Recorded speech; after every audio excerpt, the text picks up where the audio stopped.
Good morning po mga kalingap. Ay sus, pastilan. Dahil nandito tayo sa probinsya, binalikan ko na rin po yung pinanggalingan namin nung kabataan namin itong lugar na ito. At ang laki ang gulat ko mga kalingap kasi dati ang lakad namin dito ay putikan, ngayon ay kalsada na siya. So yan, tingnan natin oh. Ayun oh. Dati lang to, yung putik. May mga kotse na pating dumadaan. Ayun oh, may parating. Grabe, ganito na pala dito. Naka-ayon siya. Tara. Saan kaya ang bahay dati ng lulo ko? Yun ang hindi ko na matandaan. Nang bago ako magluwas ng Metro Manila, dito talaga ako. Baba ka dito, ma? Sama si Maya. Tabi-tabi po. Huy! Yan mga tawagan namin nun eh.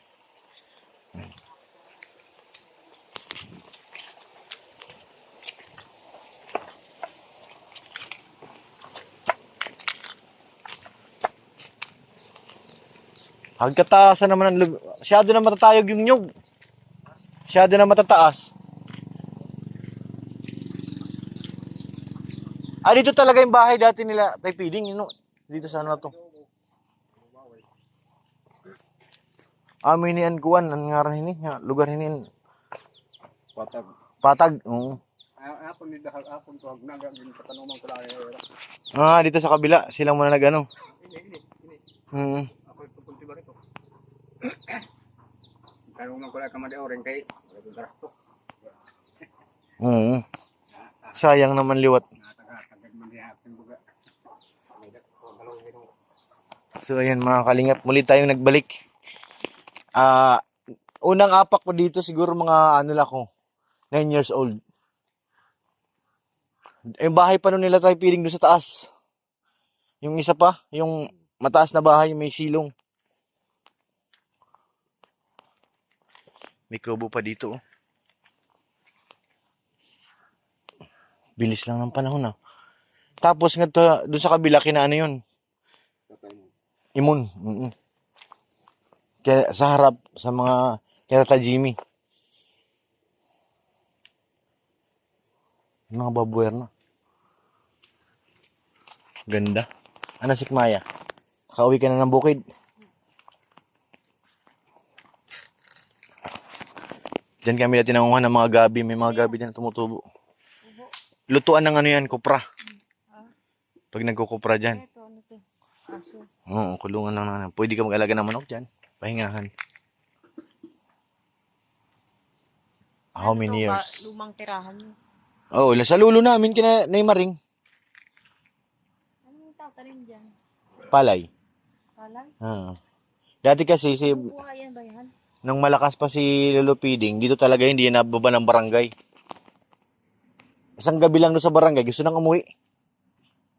Wala nang mga malalaking kahoy mga tuog. Meron yan.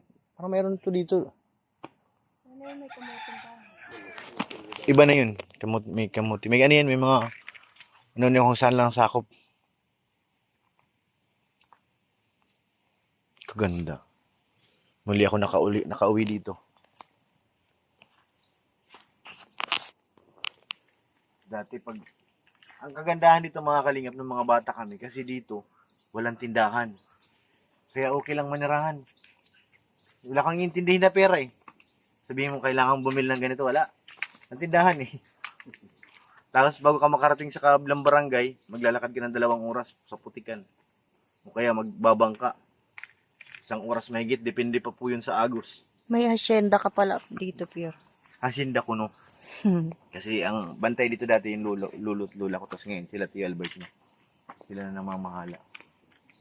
Pero maganda dito magtayo ng rest house Kasi may highway na siya May kalsada na. Buhay pa kaya may-ari nito dito? Si Albert, buhay pa may-ari dito sa Giya? Oo. Yung mga bugto. Mga kapatid nila. Mga kabungkanak na patay na. Pero di rin nila ibabalik yan Ang bugto baga na rin dito ano niluwi pang baligya. Ang ano ba nga oras mo madayon? Namatay. One line Ano ba tawag doon? Nawara pa na mapa ko rin hindi. May titulo pa yung kandari.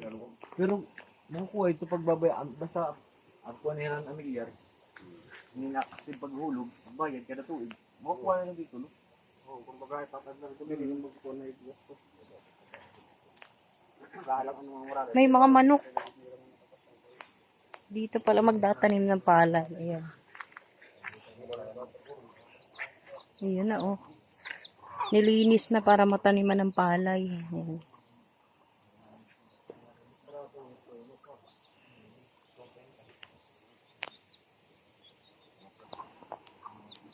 Ay, nahin yata to. May sisiw eh, oh. Ayan, oh. Pero isa lang. Oh, takot sa akin. Baka hagarin ako ng nanay. Isa lang ang anak. Tignan natin dito kung merong ano. Kung merong, ang tawag dito, kung may isda. Ayan, oh. Ay, wala. Wala siyang isda. Maulan kasi kaya maraming tubig ngayon dito. May bayabas, oh. Pero walang bunga. May mga kapitbahay din sila, oh. Ayun, oh. Kaso malayo. Ayan, oh. Ang daming puno. Ayan, oh. Aalis na kami. Yan po yung kababata ni Pure Health. At saka pinsan niya na rin, ano, yung kasama po natin. Maulan. Maputik. Ayan na. Matigay ni kayo na amo yung nilagkuhan. Likuan. Okay, magtugba ngayon eh. Ang taga-kuan baga, taga, hindi pa tunos ah. Ang banda ng timano, boy.